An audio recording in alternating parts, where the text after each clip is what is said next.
Side of row 3. Teo Fabi goes to the middle of row 3 and Paul Tracy to the outside. There you see his 4 laps. I'll guarantee you his heart is absolutely pounding out of his chest, because sometimes you hold your breath, and something happened there in lap 3 that caused Andre Ribeiro to hold his breath.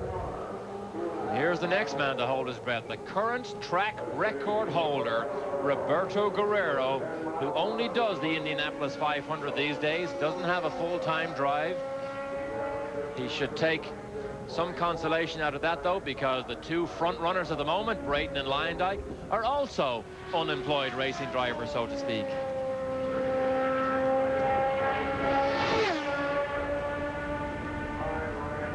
Guerrero has had such an up-and-down career. Of course, we don't need to go through the problems when he sat on the pole that year and the car snapped off the racetrack before he ever took the green flag. And of course, Guerrero almost lost his life in a testing crash here at Indianapolis back in 1987. He was testing, came off turn 1, and something broke on the car, pitched him into the wall. He was hit very hard and suffered head injuries, laid in a coma for 19 days. Eventually came out of it, made a remarkable recovery, came back to racing, and has not enjoyed the success that he had before he had his accident. But look at the debris on this racetrack. Rather large plastic bag that could get sucked into a radiator inlet and ruin your whole day.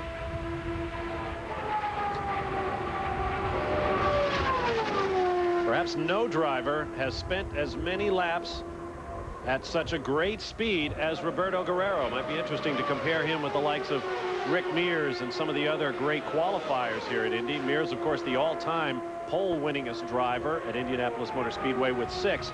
Just to see who has the fastest career average.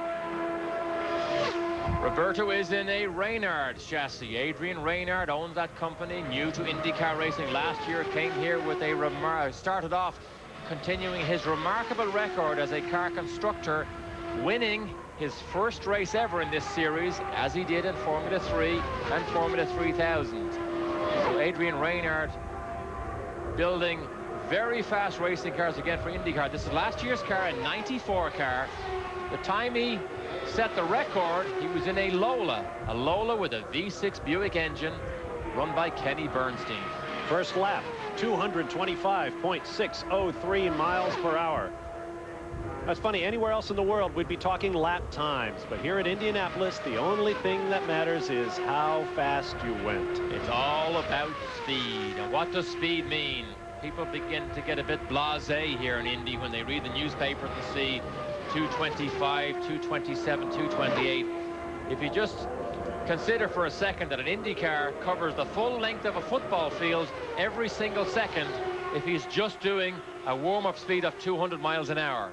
It gives you an idea of the velocity of these machines on this front straight here. Straightaway speeds have been no more than 243 miles an hour on average, although the fastest this year, which was in a tow, was Ari Luyendyk, who went down the back straight at a 248 mile an hour speed. That's almost 250. And that is astonishing. I mean, those are the kind of speeds we're used to seeing on the old Mulsanne straightaway at Le Mans with full-bodied cars. For an open-wheeled car with relatively poor aerodynamics compared with the full-bodied machines at a place like Le Mans, that is a staggering speed.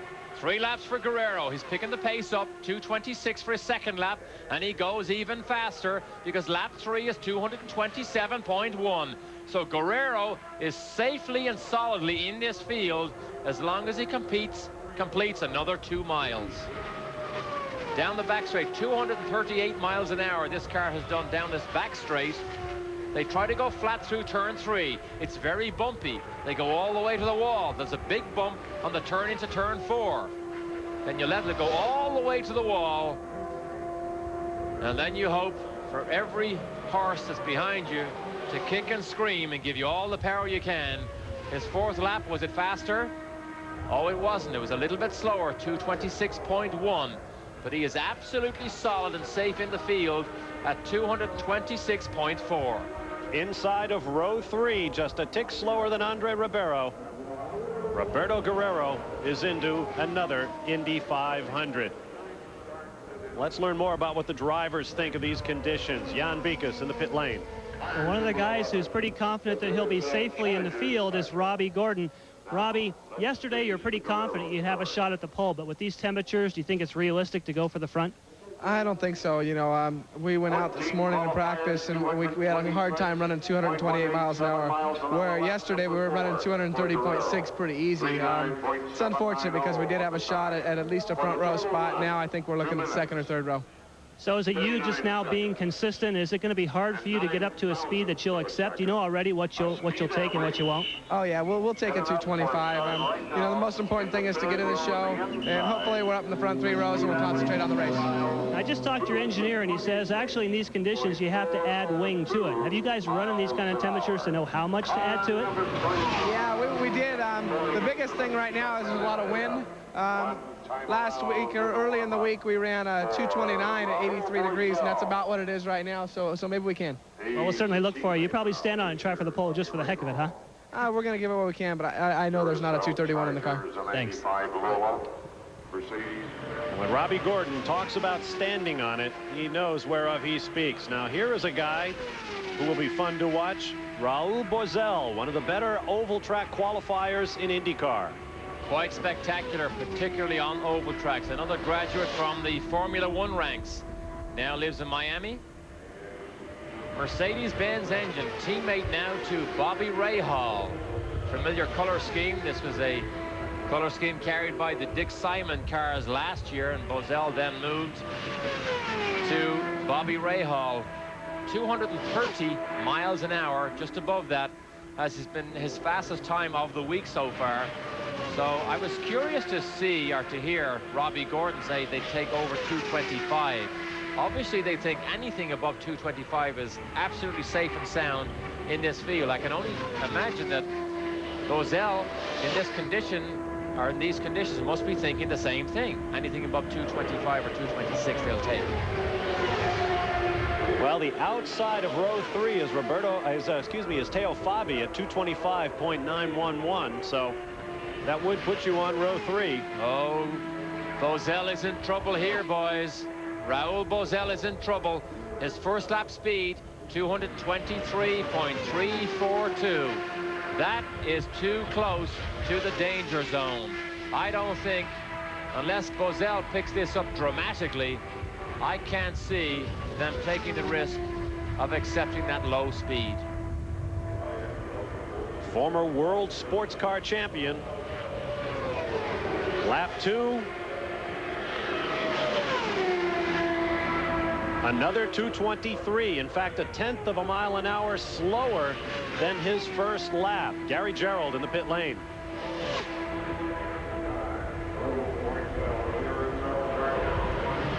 The wave-off area, and Carl Hogan was shaking his head a moment ago. They indicated prior to the start of the run, just as Derek suspected, 225 or better is what they're looking for. I'll be very surprised if they accept this. There's no need to take it if he's not going to be on the front row, because he can turn around, call the runoff, which he just did. There's Carl Hogan, team owner, co-owner with Bobby Rahal. He can turn the car around, work on it during practice for the rest of this day, and go back in line and hopefully take another run this evening. We'll take a quick timeout and return for more live coverage of the Run for the Pole at Indianapolis. Stay with us.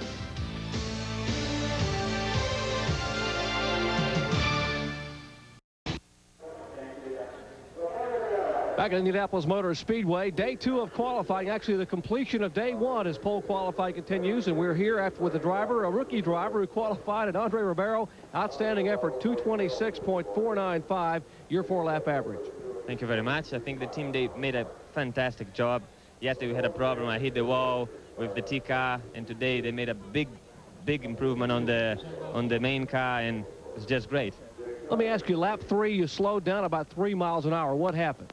I was scared with something like a paper or something that was on turn 2. I went on different lines, and I had understeer there. first Honda ever to qualify for the Indianapolis 500. Congratulations. Thank you very much. I think Honda deserves this. They are doing an incredible job. The engines are getting more and more competitive, and they're still surprising a lot of people. Andre Ribeiro, yesterday, guys, Zampedri put Firestone back at Indy, and today another rookie brings Honda its first starting spot. Bob? History goes on and times will change. Boy, it's amazing to think about changing your lines at the speeds these guys are going into these corners. And just changing his line, he said, gave him a scare. Quick update on the Honda engine. This is not the same Honda engine that Rahal had here last year. A totally new design. It was a steel cast iron block last year. It is an aluminum block this year that still is undergoing further development. And it is sending a scare up and down the pit lane here at the Indianapolis Motor Speedway. We have more qualifiers in line. We'll be back.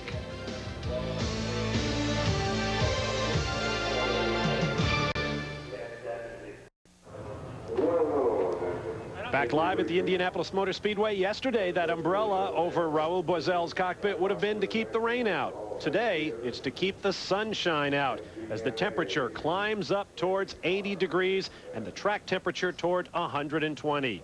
Dr. Jerry Punch is standing by with Teo Fabi.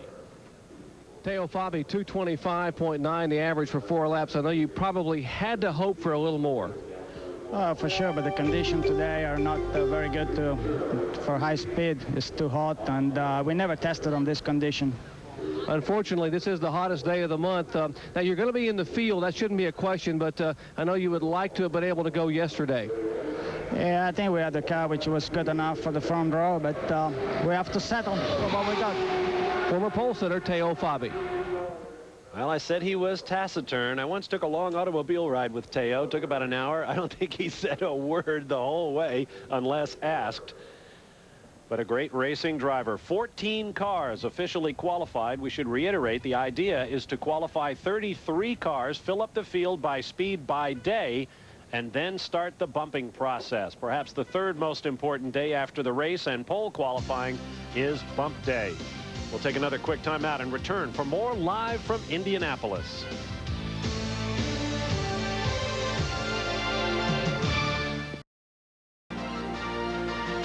ESPN Speed World coverage of qualifying for the Indianapolis 500 is being brought to you by Kawasaki Motorcycles. For a dealer near you, call 1-800-661-RIDE. And by Valvoline, the #1 choice of America's top mechanics. A beautiful day for a pit walk here at the Indianapolis Motor Speedway. There is Robbie Gordon, and when you talk about guys who have a shot at the pole, a lot of eyes have turned to the Valvoline car and one of the brightest young stars in the series. One man comfortably in the field right now is standing by with Gary Gerould. Well, you talk about a great day for a pit walk. That's exactly what Ari Luyendyk is doing, and at the moment he's in the middle of the front row. How much a relief to have it out of the way. Well, I'm real happy for John Menard that both cars are on the front row right now, and it's a relief. But on the other hand, it doesn't matter. I mean, you know, you get up every morning and you do the same thing every day. Like from last Saturday on, you go out and practice. So I possibly would have preferred to do everybody today at one go, because then, you know, we have a level playing field. But it looks like the conditions are a little worse today. But our team had been testing in every condition there was except the conditions we had yesterday, and it kind of caught us out a little bit, but we're still in good shape. Your teammate, of course, has the provisional pole for the moment. You're alongside. Was it a great disappointment that it wasn't just turned the other way around and that you were the provisional pole man? Well, yes, it was, because I was going for the pole, of course, all week long.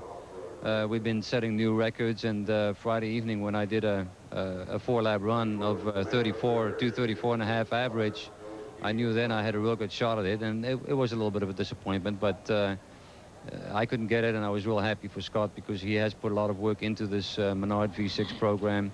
He's been sticking with it throughout the years, and he definitely deserves this feather in his cap. Will we see you in the car at any time today starting to work on race setup? Not today, but tomorrow we'll start again, and I'm looking forward to it because it's a lot of fun the way things are going right now. Congratulations, Ari. All right, thank you. Gentlemen.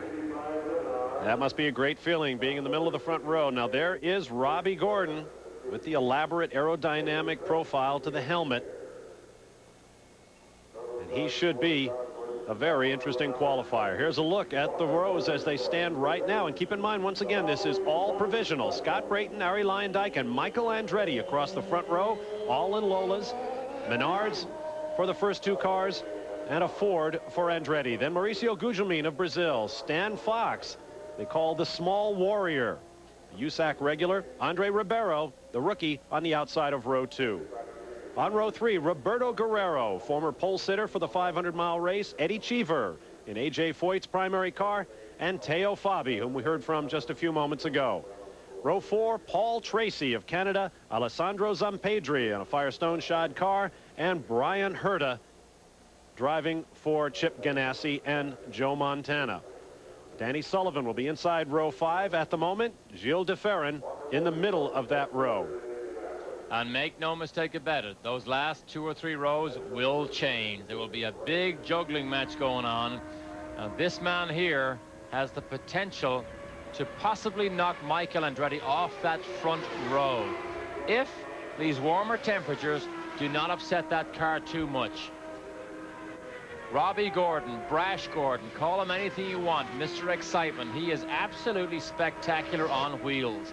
And he hasn't given up his other passion of off-road racing either, because just last weekend he was out in an off-road event in California. So Robbie Gordon continues to enjoy being off the road, but when he's in an Indy car, particularly after he got that win at Phoenix, he's just proved to everybody that the talent has suddenly matured, because he doesn't have the type of incidents that he used to have in years past.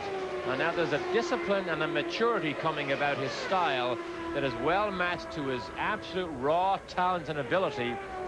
When you have that and you have machinery like Derek Walker puts on under you, victories do have a habit of coming your way. I think it's been a surprise to a lot of observers that Robbie Gordon has been successful as he has been in Indy cars. Cars calling for a lot of intuitive driving, a lot of precision. He grew up racing off-road, as you say. I've seen him drive the wheels off a stock car. I was at Atlanta Motor Speedway for his first test in a Ford Thunderbird, and I mean, he about tore the tires off the thing in cornering. Everybody wondered if he would ever have the finesse. And when he decided he was going to Indy cars, everybody kind of shook their heads a little bit. I don't know about Robbie Gordon in an Indy car, but he has flourished, and he is one of the bright young stars in IndyCar racing. Oh, he has a good first lap. It's not quick enough to knock Michael Andretti off the front row, but it's a 228.2. By far and away the fastest car we have seen on the racetrack in these hot and warm conditions. Now, we saw cars earlier get faster as the runs go on. We will keep a very, almost kisses the concrete wall. Just hold your breath. He puts his hand up and he makes some adjustment inside the cockpit. But watch for his second lap speed. Oh, drops way off. Drops way off. 226.6. Something happened, Robbie Gordon. Perhaps that's what happens when you get distracted enough to have to reach up to your visor. As mentioned in our practice show last Friday, Dr. Jerry Punch took a look at the Simpson Safety Equipment Company's new qualifying helmets that actually have no movable visors. Streamlined, seamless front with a built-in visor. Robbie Gordon obviously not wearing one today. He's using the traditional flip-up visor with that large fairing in the back to provide aerodynamic support. Pushes it back up again, almost 228 mile an hour average, 227.998. So Gordon, whatever happened, he's gathered the whole thing up again. He is back up to speed. It's not quick enough to get on the front row, but remember, he said anything over 225 they will be happy with. So all he needs is these last 2 corners, and he'll be home and dry and in the race. Right now, his average puts him in the middle of row 2. Takes the checkered flag and doesn't have to hold his breath, but Derek Walker absolutely delighted that Robbie Gordon's safely in the field and Gary Gerald is down there. Walking up from the wall is Derek Walker, the car owner for Robbie Gordon. How satisfied are you with this run? Well, under the conditions, we're pretty happy. We really thought we were going to struggle a lot worse than we did. A lot of people have been going slower, and we really expected the worst, but we thought we'd just give it a try. glad to get in the field, and it's a good, solid run. Were you disappointed that you didn't get the opportunity to run yesterday?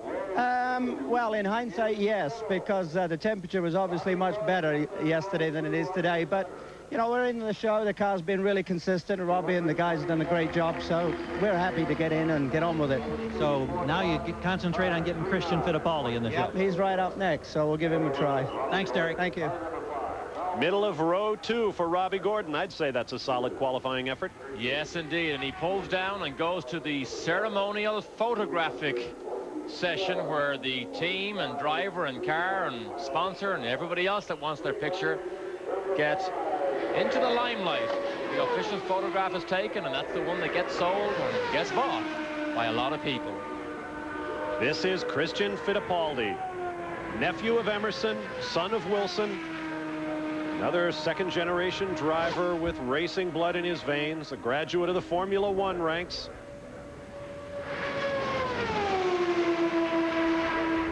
In fact, Wilson, his dad, has been here all week long, looking over Christian's shoulder, just observing more or less from a distance, because he is still involved. He still races himself in Brazil, but remember, when you've driven Formula One, you have a reasonably good feel for what goes on here. But Christian Fittipaldi, first time ever, he takes an official qualifying run at the Indianapolis Motor Speedway. The 2.5-mile oval continues to bake under the sun. Let's get down to the pit lane and Dr. Jerry Punch. As you watch Christian Fittipaldi attempt his qualifying effort, guys, I was just told a few minutes ago by the Goodyear engineers who are measuring track temperature that they measured it just moments ago at 130 degrees. That's the hottest it has been the entire month of May. And when you think about how hot it is, think about the fact that Robbie Gordon just ran 2:28 and change on his first lap. And boy, that is a great lap with that kind of heat. Well, from here on in, it only gets slower. Everybody knows at the Indianapolis Motor Speedway, when you get temperatures that high, you do not look for outright speed. You wait for the sun to sneak down behind the grandstands here on the way into turn 2. As soon as the sun disappears, the shadow comes over, the temperature goes down, and the speed suddenly goes up. But Christian Fittipaldi has no option. If he doesn't take this run, he will not become a first-day qualifier. And I'm not sure he's going to be a first-day qualifier, because his first lap speed at 221.1 will not cut the mustard. He will not, I'm sure, take all 4 laps. Derek Walker surely will make a decision to take him out. Wave the yellow flag. Slower on lap 2, 220.951. His average slipping down towards 221 even. That will not cut it. Expect the yellow flag for the Brazilian flag. That car color scheme, if you look at it from up high above, it is the Brazilian flag representing his country of Brazil and all the financial backing that he takes from that country to finance this step in his career. Left Formula One on his own decision, wanted to make his career here in IndyCar racing. And think of all the Brazilian television sets that are on right now watching one of their favorite sons in action here at Indianapolis. And again, Walker leaves him out there for the experience. Still only 221.6. That is his fastest lap. But Walker is happy to leave him out there for the experience of going through the motions. That was Diane Hall. Diane Hall, the only female engineer in IndyCar racing, working for Reynard, detailing the Walker racing team. And that was also David Cripps, Christian Fittipaldi's engineer. Where's the yellow? There it is. We didn't have to be geniuses to know that yellow was on the way out. It was obvious for everybody. He can smile about it because he has 2 more runs he can make with that particular car, and Christian Fittipaldi also has another spare car that he can also use as Jacques Villeneuve lines up to make his official run, and Jan Beekes is down there. Well, speaking of Jacques Villeneuve, Derek, we just talked with his team owner, and he said that they're not confident that they have the speed right now. What they have, as you can see, we're being ushered out of the way as they move some of these cars through the tech line. He thinks that right now they'll be lucky to get a 2:25. Barry Green says we have a push in the car, and now that the temperature has come up, we're not certain we're going to have the kind of speed to make this thing. He says, hey, it's all down to the luck of the draw. We did 230 miles an hour in practice, and now we'll be lucky to make the field. But knowing Jacques, he'll stand on it and put it in the show.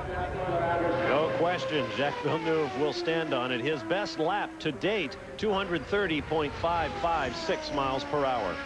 But then his effort got derailed 2 days ago when Friday evening he had a monster crash coming out of turn 2. Just got on the high line on the way into 2, got out of the groove, got into the gray, no grip up there, and just pounded the outside wall and brought back his other Reynard car in a very sorry state. Destroyed the chassis. It is on its way back to England as we speak.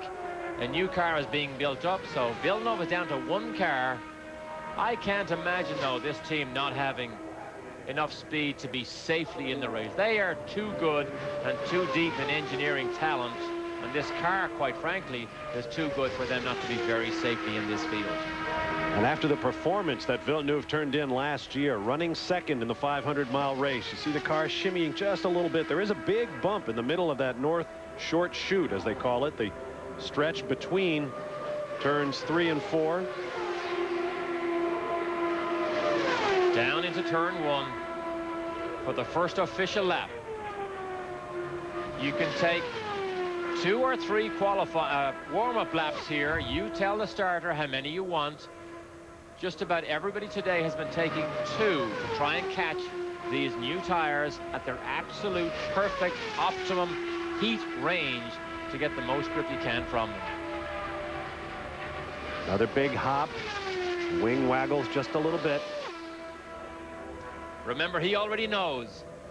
He knows by looking at his digital dashboard what speed he does before we do. We have to wait a couple of seconds, and we do wait and watch the scoring monitor. Whoa! 228.54 miles an hour. Whoa! If he pushes this up just half a mile an hour, he is going faster than Michael Andretti. There is a possibility for a man who said he'd be lucky to get in the field, or hopes to get in the field, that he could end up on the front row of the grid here. Can he go faster? He needs to push it up. He needs to dig a little bit deeper. Maybe get closer to the walls. But here's lap 2, just about to finish now. What is the time? What is the speed? Another 228, in fact, faster, 228.693. So right now he's inside second row. Michael is safe. Michael is safe on that front row unless Jacques Villeneuve pulls some magic here. And you don't usually make a huge jump if the first 2 runs are fairly consistent. It's like a baseball player's batting average or a pitcher's ERA. Once you get late in the effort, late in the season, it's very difficult to change it very much. So impressive here last season. Finished second. First time ever at the Speedway to come home second. Quite a remarkable feat, and he gets even faster. Whoa, almost 229. 228.903 as Tony Sicali looks on. Tony Sicali, his engineer, has such a close friendship and rapport with this young man. Tony Sicali, of course, was a driver himself. Now he's an engineer, very accomplished engineer. Barry Green, his team owner, his team manager, looks on. They check the watch. Oh, they know he's well clear. Let your breath out. You're safely in the race. You can go ahead now and start thinking about next week's work and race setup. The last lap was slower, 227.4, but it doesn't make any difference. Solidly in the race, and Barry Green delighted, and he's with Gary Gerald. You have got to be elated with this young man and what he's just pulled off under these conditions. Kid's fantastic. You know, Gary hit the wall on Thursday there, and he just come back and run that speed under these conditions is just fantastic. I'm so excited for the players' team, and he's just a great little driver. I get the feeling that maybe this even has surprised you. We were a little worried, you know, because we felt if we picked up too much understeer, we'd be in a lot of trouble, and obviously he handled it a little bit slow on the last lap there, but I'm super impressed. I got to get down there and meet him and give him a pat on the back. Thanks, Gary. Congratulations. Thanks. Give him an attaboy for us as well. Inside row 2, last year's runner-up in the 500-mile race, Jacques Villeneuve, whom Barry Green freely admits he expects to lose to Formula One. The winner in Miami in the season opener this year, Jacques Villeneuve, is rapidly becoming a motor racing superstar. We'll be back with more in a moment.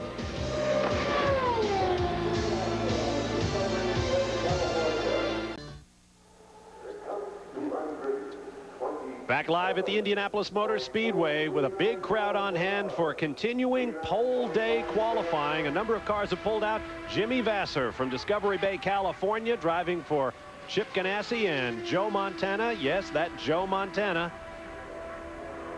He is on the racetrack. His first lap, 227.439, as he comes around to complete his second.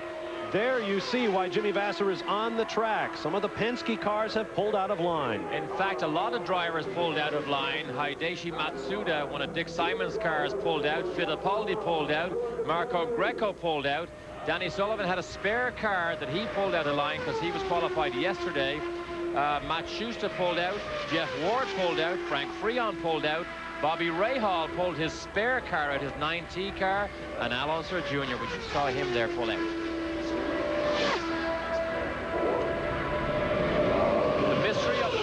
Lack of speed continues. They have given up all opportunity to be a first day qualifier, and Gary Gerald has a report. Well, yeah, Derek, you're right. Looking at all those cars that pulled out, we had confirmed with the Penske team that they are going to practice more. We've chronicled how they've struggled to get speed, and the plan right now is that they'll take a look at conditions late in the day to see if they'll make a qualifying run. But the thing that I think is of interest, they are not potential pole day qualifiers now. So wherever they fall, they will be a second day qualifier if in fact they qualify later yet today. So an interesting development for the team that dominated the month of May 1 year ago.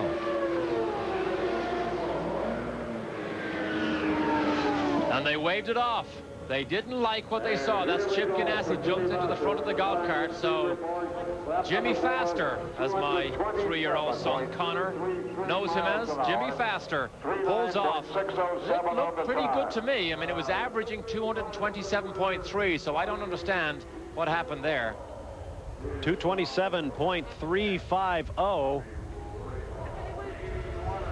That would have put him inside row 3. I saw the checkered flag. Are we sure they waved that off? I think he might have taken that. I think he did. I didn't see a yellow flag. Yes, he did. He did take it. 227.350 for his 4 laps. And here comes the former Indy 500 champion, Bobby Rahal. And that would have been a shock if he did not go ahead and take that.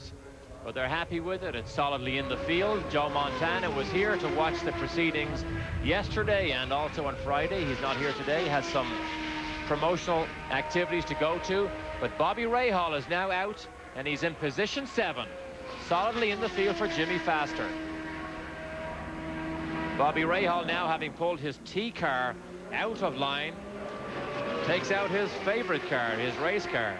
He knows that his teammate Raul Boesel was in trouble earlier. The good thing about having a 2-car team, Rahal can go and sap off the information that Boesel would have learned on his earlier run.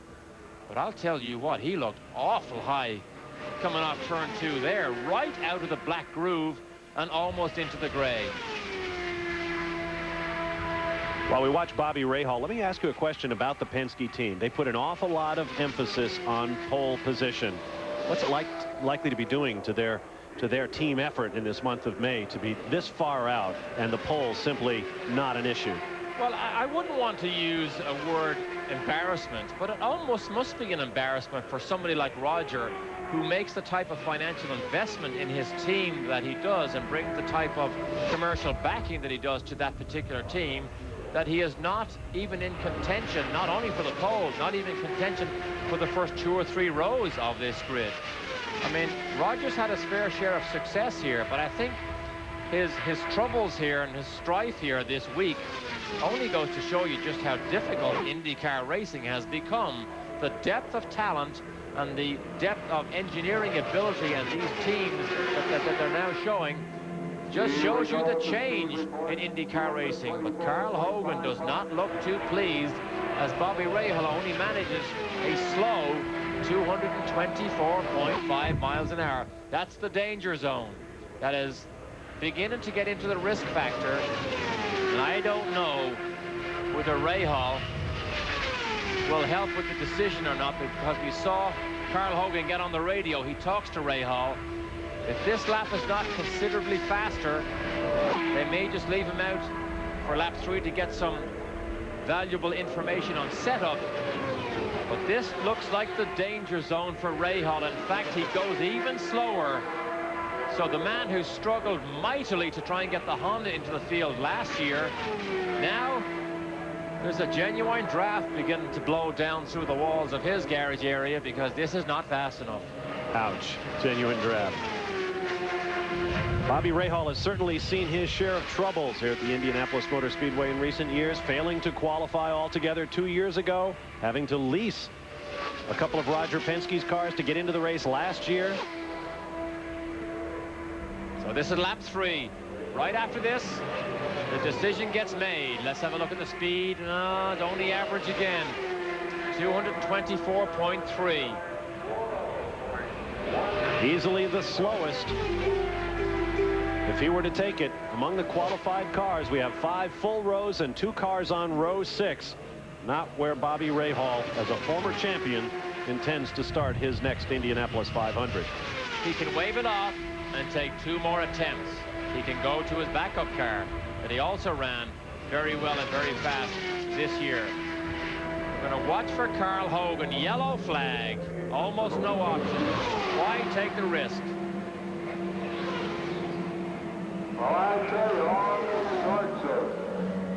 Well, we've seen some surprisingly quick times. We've seen some wave-offs in the 223, 224 mile an hour range.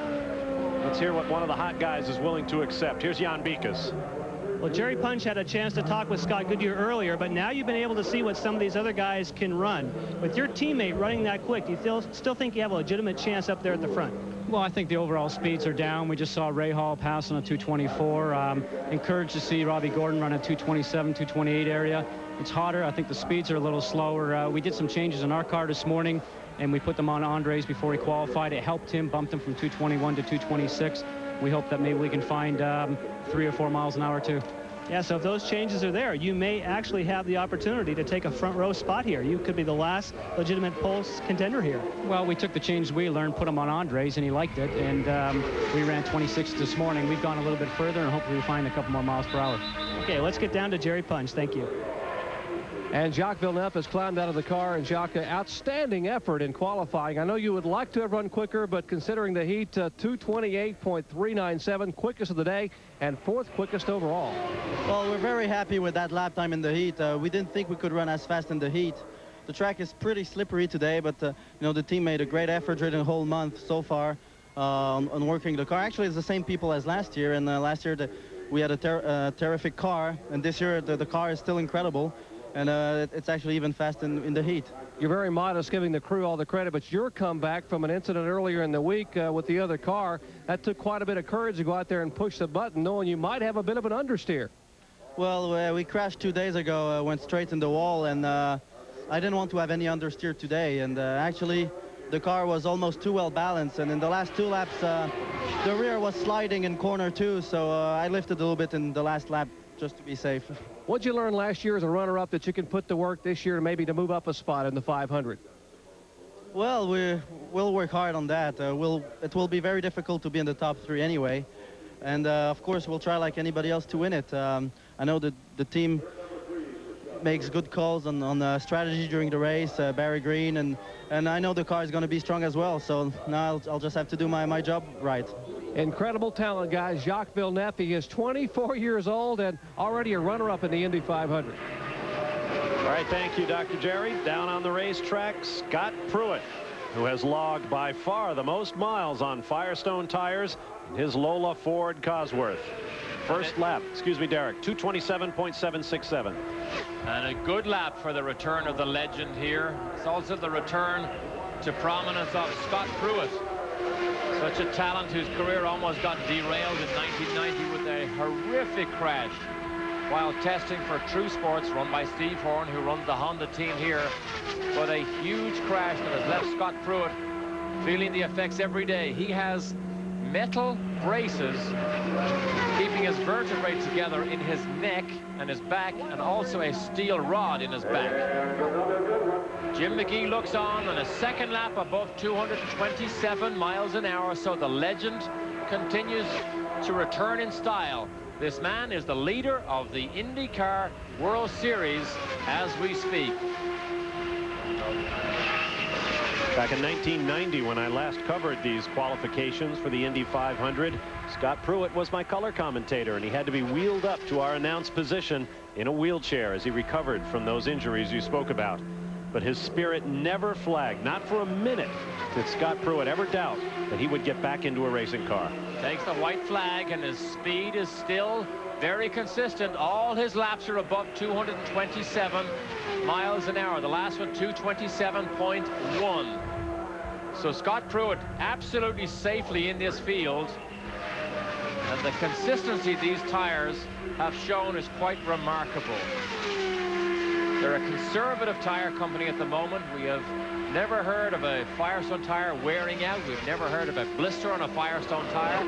Al Spire, who's the racing manager, could hardly believe the results in the opening races of IndyCar. Could hardly have hoped to come here in a better situation than to lead the championship, as Steve Newey, the engineer responsible for the setup on that car, has a grin and a smile in his face because his driver, Scott Pruett, safely in the field, all his laps above 227 miles an hour. Down to Gary Gerald in the pits. Jim McGee, you've got to be pleased. This whole effort coming together so nicely. These conditions today and solidly over 227. Yeah, Scott's doing a great job, and I'll tell you, the tires are incredible. Firestone's done a hell of a job with the tires, and we're really pleased with the whole group. You know, Pat and Steve Newey and, you know, everybody, and, you know, we're just looking forward to a good race. All right, we look forward to it with you. I know they want you down there. Thanks, Jim. Thank you. 18 cars now safely qualified into the field. For the moment, everything remains provisional. We'll be back live to Indianapolis.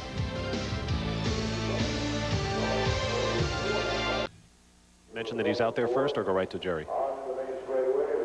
Back live at the Indianapolis Motor Speedway, where the run for the pole continues with a $100,000 check and a $35,000 van going to the winner, along with a trophy from Tiffany's Jewelers of New York. Just a part of the plunder here at Indianapolis. Let's get down to Dr. Jerry Punch in the pit lane. And we were standing by with Jimmy Vasser. And Jimmy, although you would have liked to have run yesterday, you certainly can't be disappointed with what happened today. No, you can never be disappointed when you get into the Indy 500. It's such a big race and a thrill, and you know, I had aspirations for the first row or maybe the first couple of rows, and but you know, it's the tradition. Part of the tradition here is the way they have qualifying, and it's, you know, really unfortunate we had drawn a late number, but you know, the Target SDP crew did a great job with the car, and I think we're gonna have a real good race car, and yeah, I'd just like to thank Chip Ganassi for giving me a shot to drive for his team and to help prove myself. You certainly can't what if, but yesterday in practice you were well over 230, close to 231, and you got to wonder, thinking about the front row, what would have happened had you had an early number? Yeah, I think, you know, I don't know if we could have beaten the Menards, but we sure had a closer shot at them with the numbers that they ran. They weren't as quick as they had been going, and but it's all about the race here, so we'll just get to work on making a nice solid race car. You can win this thing from just about anywhere in the field, and I think we're going to be starting on the third row, so that's close enough too. Close enough. Jimmy Vasser well over 227.3 miles per hour. Thank you, Jerry. Now on the racetrack, Hiro Matsushita, his first 3 laps, 225.7, 226.1, and his fastest of all, 228.050. Wow, that is a surprise. That 228 in conditions that we know are hot and slippery. The Panasonic backed car. This is the Arciero racing team, and awesome Al Arciero himself is here to watch the proceedings. And Gary Gerald has a comment. Derek, as he comes down to take the checkered flag, Bob Sproul on the left, Gordon Kopic, the engineer, they elate.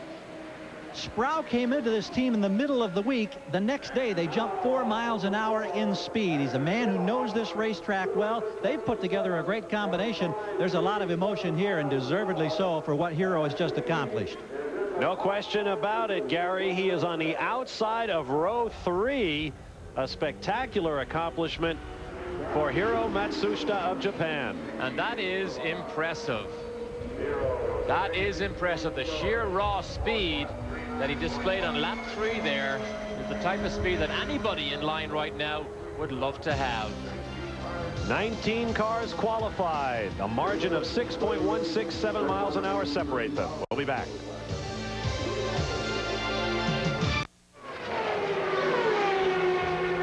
Back live at the Indianapolis Motor Speedway. Right into your living rooms comes Scott Goodyear. His first lap, 230.882 miles an hour. Absolutely astounding that he could drag speed like that from this car in conditions that we know are very hot and very slippery. What a difference a year makes for Scott Goodyear.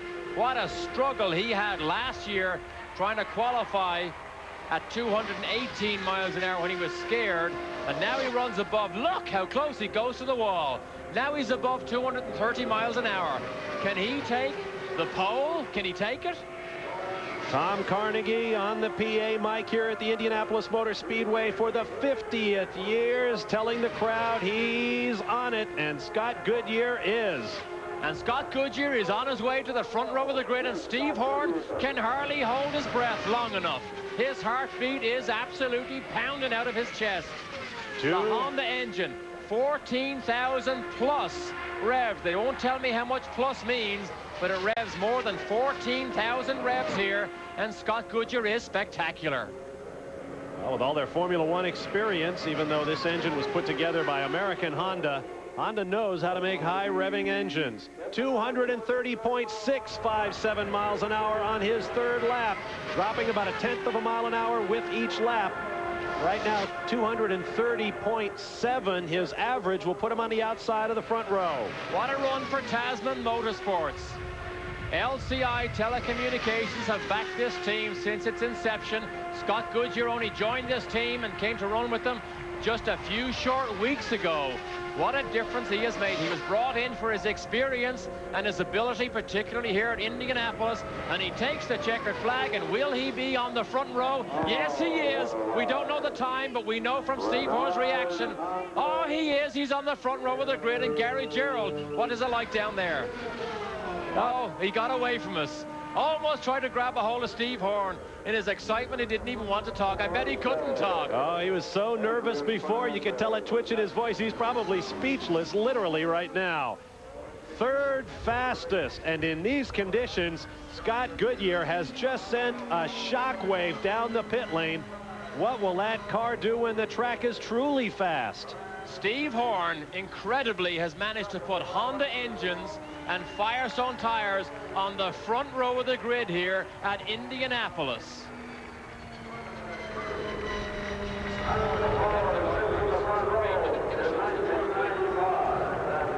So we now have 21 cars in the field, and as Scott Goodyear makes his way into the pit lane, he follows the golf cart carrying his team owner, and at about 15 miles an hour in that cart, Steve Horn was standing up, pumping his fist at the crowd. Look at the crew.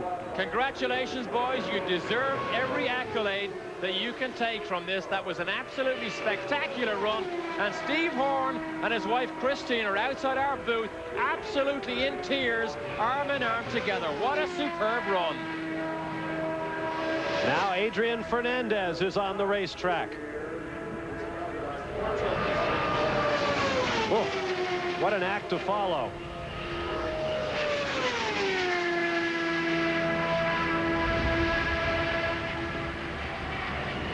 "20 cars in the field. The fastest, 231.604 miles an hour. The slowest, 225.437. A little over 6 mile an hour difference front to back. The widest margin in the 33 car field was back in 1928, 28.8 miles an hour. The closest field back in 1953, separated by just 3.1 miles per hour. Fernandez now the fastest speed he has had all month long here, 228.5. And look at the celebration. It continues here as Scott Goodyear takes congratulations from everybody. His wife Leslie moves in for a kiss and a hug. Oh, what a great day for Scott Goodyear. What a difference a year makes. Just think of the struggle last year. Jerry punches down there. And Scotty, we're standing by Scott Goodyear getting his gloves off, and and getting that helmet off as he tries to get a deep breath. Everyone just jumping around the car down here in anticipation. As he pulls that helmet off, you probably will hear quite a roar from this crowd. Scott Goodyear, incredible effort here in the heat of the day. Well, I'll tell you what, the guys did a great job on the Tasman team. We've been together for just about a week, and Steve Horn runs a great operation. The Honda power plant just worked flawlessly, and the tires, Firestone tires, what grip they gave me today. I mean, it's just wonderful, and my hats off to all the guys in the team. They deserve this. Incredible story for the Honda motor. A year ago, it doesn't make the field. This year, you put it on the front row. That's got to be exciting for you. Well, it is. I mean, we came here with a mandate for the pole, and, you know, it's hot today. It's another 40 degrees track temperature. We would have loved Rougneage today. I don't know if we would have caught the Menard guys, but we got bumped off the front row a couple of years ago when we were with Walker Racing, and I still remember that, and I didn't want that to happen. Scott Goodyear, who finished runner-up here a few years ago in the Indy 500, a big smile today with the qualifying effort. Well, remember back in 1969 when Mario Andretti won the race, the 500-mile race, that is, and Andrew Granatelli came sprinting down and threw him into a headlock. I tell you, you saw just about the same thing there from Steve Horn. Adrian Fernandez waves off his run. My goodness. And the emotion of the moment is what is so great about Indianapolis. And we caught it there because you could hear it in Scott Goodyear's voice. And it is just great to see that emotion, because the hard work this team has put in to try and dream first of success with IndyCar racing. It is great to see it. Down to Gary Gerald. Bob, I'm just thinking down here, you look at that front row right now, not bad for three guys that are once-a-year race car drivers. Brayton is not a regular. Luyendyck's not a regular. Goodyear didn't have a ride this year. And they've got the front row, and I don't think anybody's going to knock them out of there. Team Social Security, all on the front row of the grid, all in line looking for contracts, unemployed after this next weekend or 2 weekends. The fun continues. Stay with us.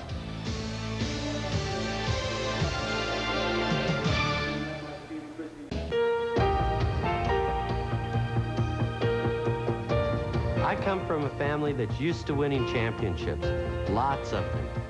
But on the racetrack, that doesn't help, because there's more to winning than just me. You've got to have the best of everything, right down to the Goodyear Eagle tires. Goodyear, #1 in racing, #1 in tires. The Indy 500 and the championship. Goodyear's been good for me. Welcome back to the Indianapolis Motor Speedway. It has been an astonishing day so far. Scott Goodyear put in an electrifying performance to take a spot on the outside of the front row. Meanwhile, Roger Penske, the Indy Meister, has pulled his cars out of line. There will be no pole for a Penske car this year, but there is plenty of drama still to come. We'll be back later today at 4 p.m. Eastern Time, 1 p.m. Pacific, to take you right to the end of qualifications, and that includes second day qualifying as well. So there's plenty of drama, plenty of great stories to tell on a perfect day here at the Indianapolis Motor Speedway. There you see one of the Penske cars. That one belongs to Al Unser Jr., the defending champion. He may still have a story to tell us later today. We'll be back.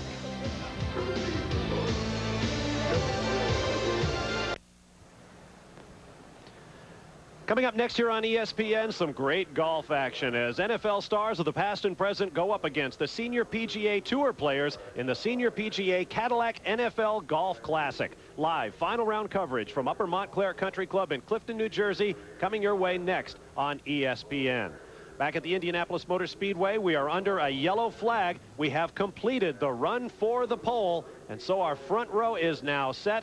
We are set to begin second day qualifying here on the second day of qualifying for the Indy 500. Let's get down to the pit lane where Gary Gerald is standing by.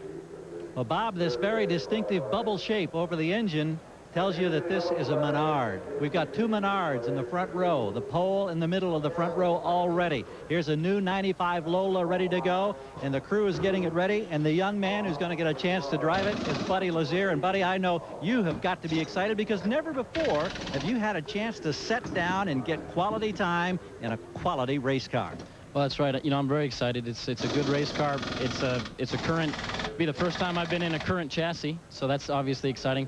Our goals are not to go out and be, you know, the quickest car on the racetrack. We just want to get the car in the race and then have some time to work with it obviously next week. Yeah, there's no plan to try to qualify today. You want to get time, work your way up. And well, no, actually, our plan is to try to attempt a qualification run today, but we're not looking for the ultimate amount of speed, obviously, because the front row's already been established. We're a second-day qualifier, so we'd like to, if it's possible, to get the car in the race and then work on our race setups next week. Is that enough time for you to feel comfortable and try to qualify? Well, I don't know. We'll see. It's going to be interesting for sure.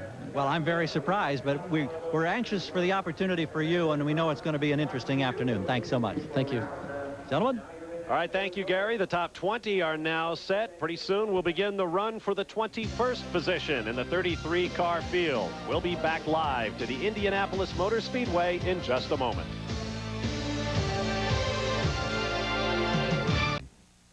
Right to Rose before the break. Back at the Indianapolis Motor Speedway, where the track temperature is touching 138 degrees, which explains why no one is out there right now. But we expect qualifying to continue shortly. It will be second day qualifying. Here are the top 20 as they presently stand for the Indy 500. Brayton Luyendyk and Scott Goodyear with that dramatic run at the end of first round qualifying to take the outside of the front row. Row 2 will be Michael Andretti and Alola Cosworth, and the Reynard Cosworth of Jacques Villeneuve, last year's runner-up, and Mauricio Gugelmin of Brazil will be outside row 2. Row 3, Robbie Gordon and his Reynard Cosworth, and the Lola Cosworth of Scott Pruett, and the Reynard Cosworth of Jimmy Vasser with a great run in the conditions today. Hiro Matsushita will be inside row 4, Stan Fox next to him, and Andre Ribeiro on the outside. Row 5, Roberto Guerrero, Eddie Cheever, and Teo Fabi. Row 6 will be Paul Tracy, well back in the field. A bit of a surprise there. Alessandro Zampedri will be in the middle, and Brian Herta on the outside of row 6. And on row 7, Danny Sullivan and Gilles Deferrin. The next round of qualifiers can be no higher than 21st, at least until we get to bump day next Sunday. We'll be back to wrap things up from Indianapolis. Stay with us.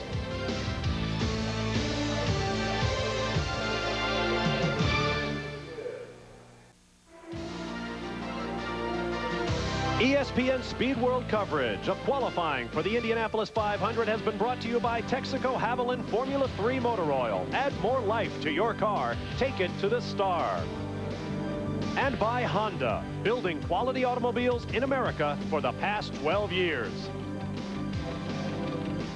That wraps up our qualifying of the road to the pole here at Indianapolis, conveniently timed with the beginning of second day qualifying. Derek Daly? And we've had something unusual almost every day and something spectacular. It was Scott Goodyear today. There must be an irony in the fact that Bobby Rahal has none of his cars qualified as we speak. Well, there's plenty of drama still to come. We'll be back at 4 o'clock Eastern time to bring it to you. Join us then live. I'm Bob Barsha for Derek Daly and our crew. So long from the Indianapolis. For more than 2 years, a regular ride in the IndyCar drives. Ari Luyendyk did not have a ride at the beginning of this year. Scott Goodyear did not have a ride at the beginning of this year, and yet they are all now on the front row of the most important race in the world. How about their equipment?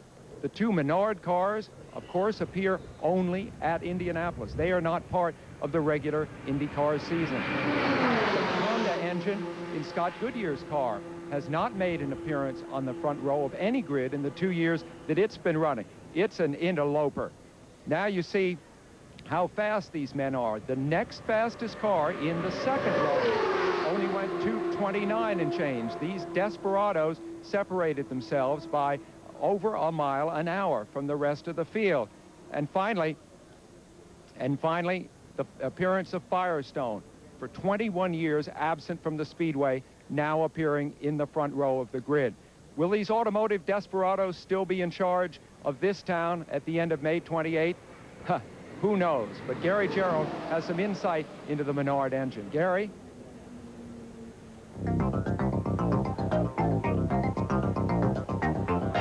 The Menard engine is a highly modified, updated version of the Buick stock block V6 engine that for many years powered Buick passenger cars. Now, from a racing standpoint, this motor is unique because it races only one time a year. That's right here at Indianapolis for the Menard racing team. It's big and bulky. It's a cast iron block. Pushrod engine, 209 cubic inches, gets 55 inches of boost. Keep in mind, that's 10 more inches than the rival power plants here at Indy from Mercedes, Ford, and Honda. So consequently, this engine has a distinct horsepower advantage. John Menard says it'll generate about 890 to 900 horsepower. But rival teams think the number is a little higher than that. Because of changes that have been made here at the top of the engine and the induction system, they have highly identifiable bodywork that covers the power plant. It's so identifiable that the Menard racers are now known as humpback whale or bubble cars. So there's the story on those engines. There's another one of those cars, and that was Buddy Lazier, who hopped into the 40T car, was warming up at 218 miles an hour. We could see a qualification out of that car before this day is over. Buddy Lazier finally gets to test that machine, the third of the Menard cars here at the Indianapolis Motor Speedway. There were some great qualifying runs today at the Indianapolis Motor Speedway. When we come back, we'll take a look at some of the hot runs, and we'll also be talking with some of the best drivers. We'll be back. This Indianapolis 500 moment brought to you by Miller Genuine Track. It was a difficult start last year for the Rahal Hogan team at Indy. Experiencing problems in finding speed early in the month, the team decided to make an engine and chassis change. By race day, the team had found more power and a fast setup. 1986 Indy 500 winner Bobby Rahal started 28th on the grid, passed most of the field, and guided the Miller Genuine Draft Special to a third-place finish in the 78th running of the Indianapolis 500.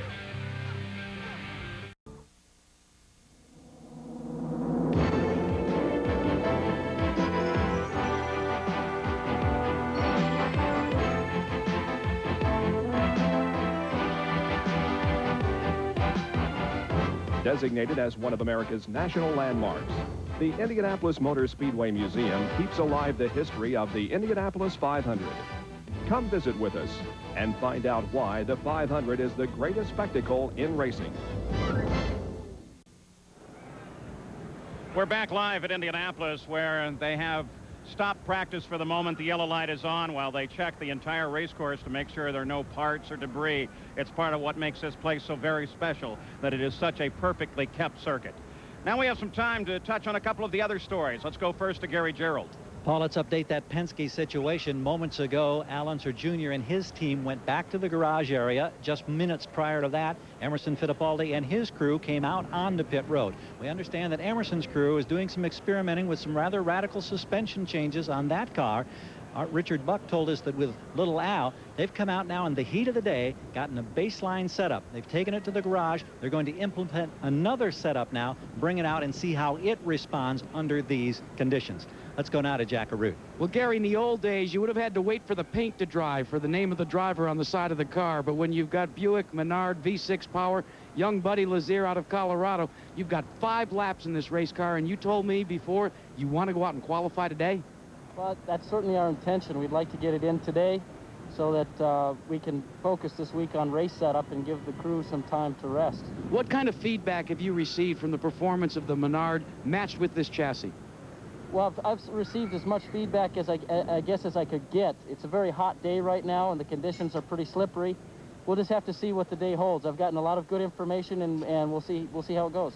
Well, Paul, he's a journeyman driver, but he's been given probably what could be considered the break of his life.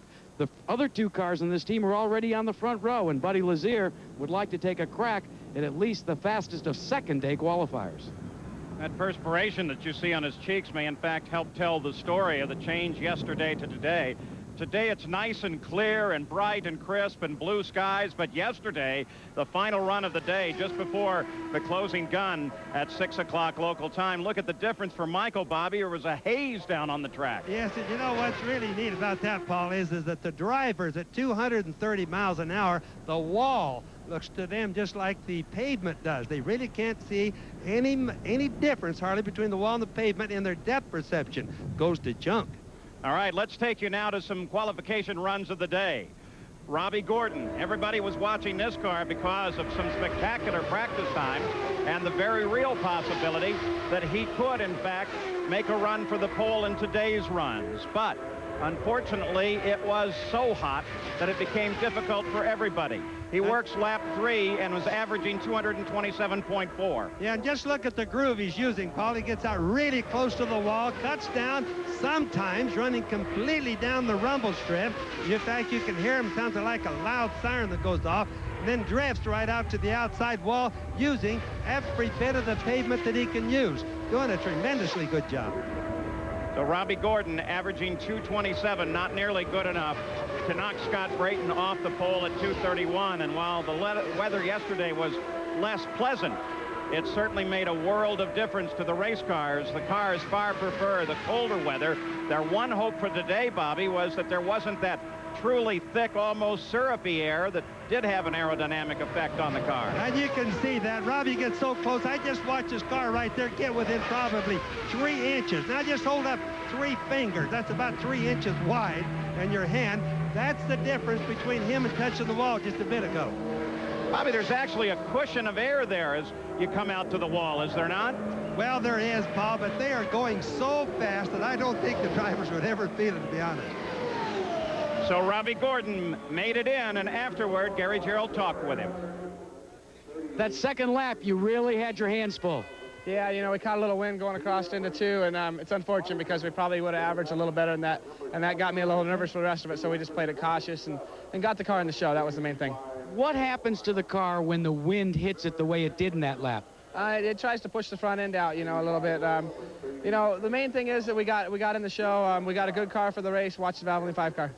When you take a look at the difference in the track temperatures today as they apply to yesterday, does it make you wish maybe you had drawn an earlier number? You know, you only get a little bit of luck at this place, and hopefully we're saving our luck for the end, because if we would have qualified yesterday, I know we would have qualified in the high 229, low 230.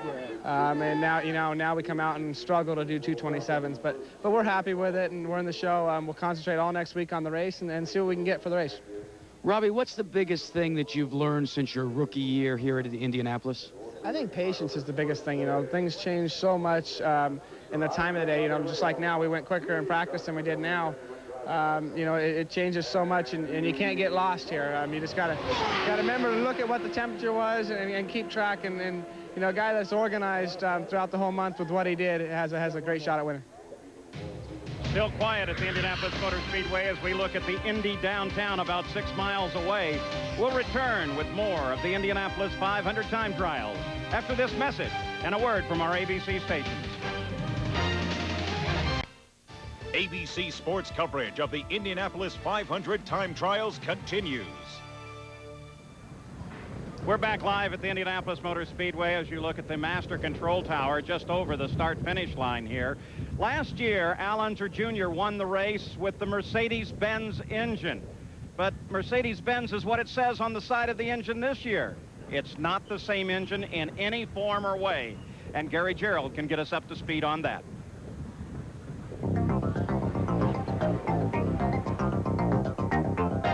Now, this Mercedes engine is a derivative of the very successful Ilmor Indy V8 that won 12 races on the IndyCar schedule last year. But it's not to be confused with the Mercedes engine that won this race for Team Penske and Al Unser Jr. a year ago.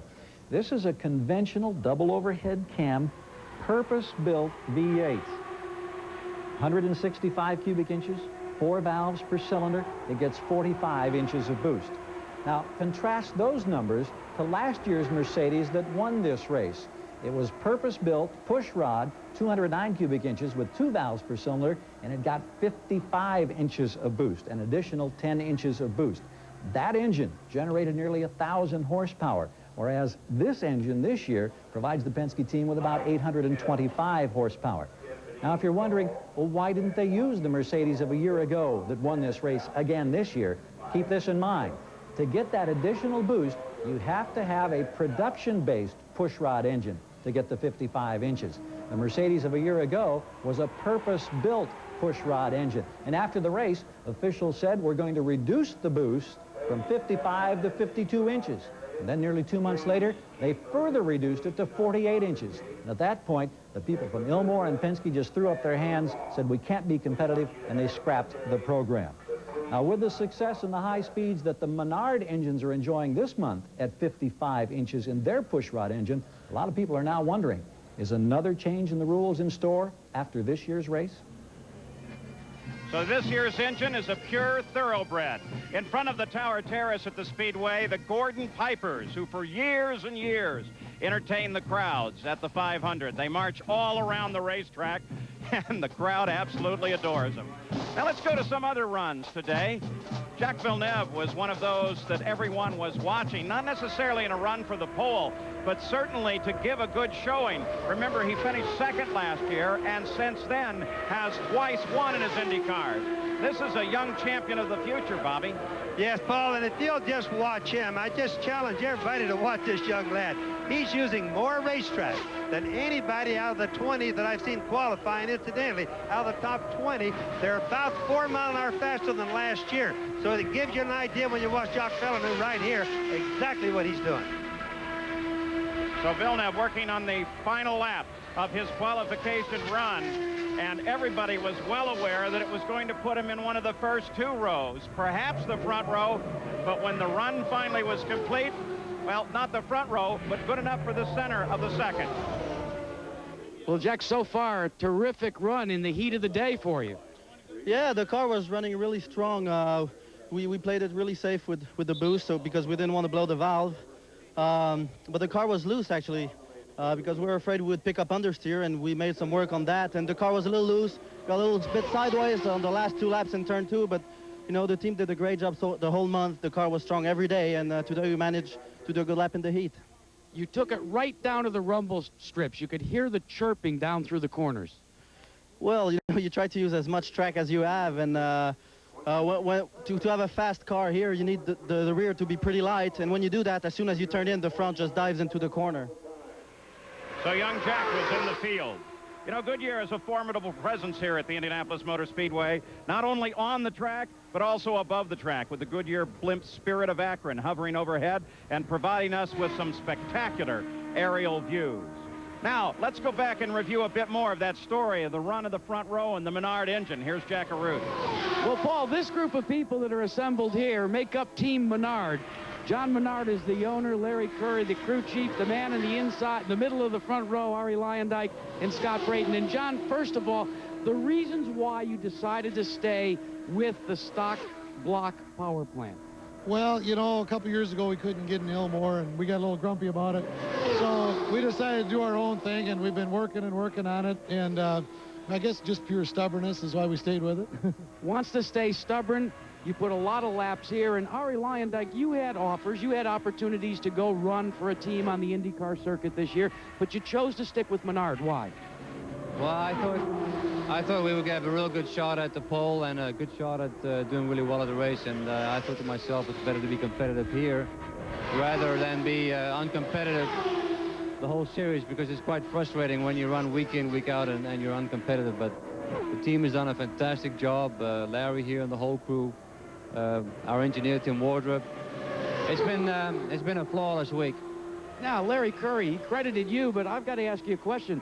The skinny on the Menard, which was one time called a Buick, that's great. It's fast in qualifying, but it ain't going to go the distance for 500 miles. Your answer to those critics? Well, the answer to those critics are, we finished Menard engine last year in the Indy 500 with Eddie Cheever. The year before that, finished 2 of them. As I think qualifying shows that we've improved things a little bit, and we have qualifying motors, we have race motors. We'll be ready to race on race day and finish. Now, Scott Brayton, what did Ari Luyendyk say to you after his qualifying run? What was the inside skinny on the track conditions? Well, actually, I didn't only get to listen to Ari on the PA, and he was just talking about how his run was, and I was really focused on my car. We didn't change anything, but I knew from when I went out and ran in the morning that it would be very difficult to run fast, and Ari did a fabulous job with his laps. And I knew it was going to be hard for me, but he had posted a time, and I tried, and I went out, and fortunately was able to go a little quicker. Now, we understand that in testing, you've got over 4,000 miles here at the Indianapolis Motor Speedway. But the question that I think begs to be asked is, a part-time race driver, a man that hasn't had a full-time run for over 3 years now, or a little less than actually 3 years, is going to bring the field down, the fastest field in racing for the Indianapolis 500. How do you answer people that say, hey, he shouldn't be there?